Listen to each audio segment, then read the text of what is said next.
Дел од проценителите ангажирани во продолжениот откуп на тутунот, а кој патем за тутунопроизводителите беше покатастрофален дури од редовниот, Прилепскиот тутунски комбинат ги наградил со по 10.000 денари.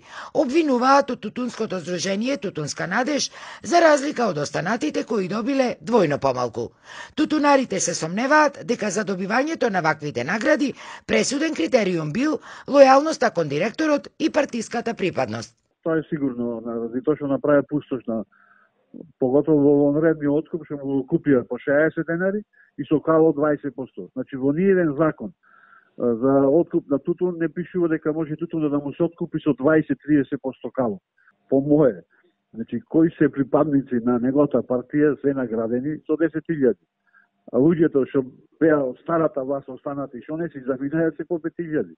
Директорот на Прилепскиот тутунски комбинат пак Кире Станковски заофан и потврди дека имало вакви наградувања, но според него тоа било направено така бидејќи станувало збор за нивни вработени кои за разлика од другите проценители 6 месеци ревносно биле ангажирани во откупот, што никогаш претходно не било.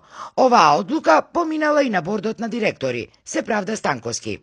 Исто така, од ова здружение тврдат дека за разлика од останатите 4 новоформирани здруженија, тие досега не добиле никакво известување од ресорното министерство за начинот на распределбата на средствата од петтиот ковид пакет, ниту пак имаат некаква информација за тоа кога ќе ги добијат и субвенциите, иако новата реколта веќе е во тек и која годинава ја работеле на вересија.